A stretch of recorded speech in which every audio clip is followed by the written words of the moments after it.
Star Bharat के serial Radhe Krishna में आप सभी को देखने को मिलेगा हाई वोल्टेज मेलोड्रामा। जी हाँ, बात करें यहाँ पर किस तरीके से आप सभी को महाभारत का सीन देखने को मिल ही रहा है। जी हाँ, जहाँ पर आप सभी को इस ड्रामे में देखने को मिलेगा अद्भुत कहानी हम आपके पास फिर से लेकर आ ही गए हैं। जहाँ महाभारत के पहले दिन ही अर्जुन लड़ने से मना कर देते हैं श्री कृष्ण, उन्हें गीता का अनमोल ज्ञान देते हैं।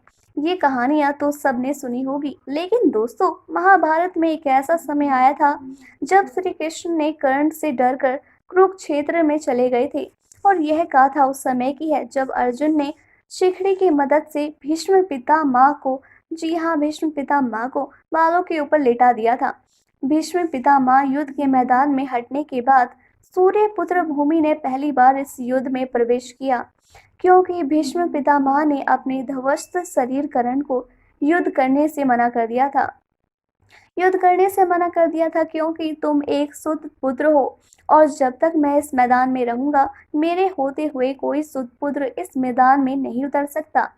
गंगा पुत्र भीष्म वाणों के शया गंगा पुत्र भीष्म के वाणों के शया पर लेट जाने के कारण यहाँ युद्ध के मैदान में आते हैं और के मैदान में आते ही यहाँ पर पारों का विनाश करने लगते हैं। अपने युद्ध कौशल से पल रहा युद्ध कौरव की ओर झुकने लगेगा। उधर आपने सेना का विनाश होते देख पांडव चिंतित हो उठे। तभी कृष्ण कर्ण को देखा जो कि एक दिव्य शस्त्र का आह्वान कर रहे थे, और दिव्य शस्त्र कभी भी प्रकट हो सकता है। इससे कृष्ण ने अर्जुन को सावधान किया और रात को तुरंत उन्होंने दक्षिण दिशा में मोड़ा और बिना अर्जुन को बताए तेजी से उस दिशा में भगाने लगे। अचानक से श्री कृष्ण के रथ को भगा दे अर्जुन हैरान हो गए और उससे भागने का कारण पूछे। अर्जुन ने पूछा कि कृष्णा आप ऐसा क्यों कर रहे हो? तो कृष्णा ने कहा, अर्जुन तुम्हारा धर्म स्थापना के लिए तुम्हारा जीवित रहना आवश्यक है और तुम मेरे सबसे प्रिय हो और इसीलिए मैं तुम्हें खोना नहीं चाहता। अर्जुन को कृष्णा की कही हुई ये बात समझ नहीं आई।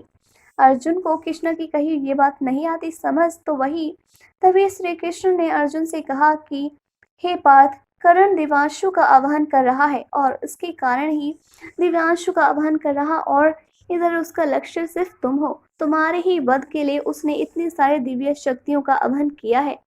तुम्हारे ही वध के लिए इसने इतने सारे शस्त्र को बनाया है।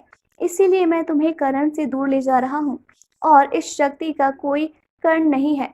इस शक्ति से किसी पर भी प्रहार किया जाएगा तो उसकी क्षण ही मृत्यु हो जाएगी।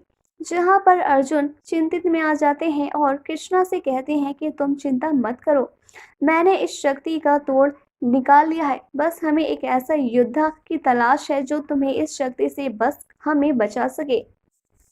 ऐसे में योद्धा की तलाश है जो इधर तुम्हें इस शक्ति से बचाकर, ये कहकर आप सभी रक्त भीम की ओर लेकर चलते हैं। तभी सूर्यास्त होने के कारण उस दिन का युद्ध को समाप्त हो जाता है।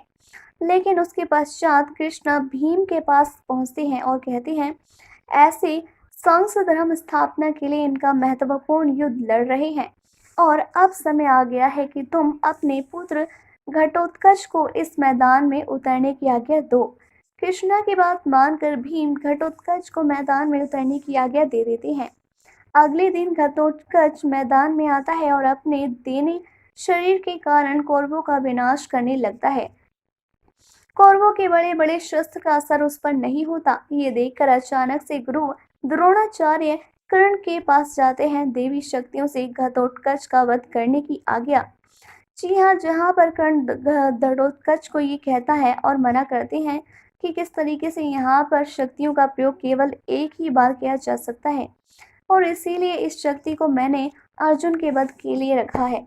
ये सुनकर यहाँ पर आचार्य द्रोणाचार्य क्रोधित हो जाएंगे और कहती है कि तुमने अगर इस शक्ति से घटोत्कच का अंत नहीं किया ना तो कौरवों की सेना का कोई भी व्यक्ति जीवित नहीं रह पाएगा।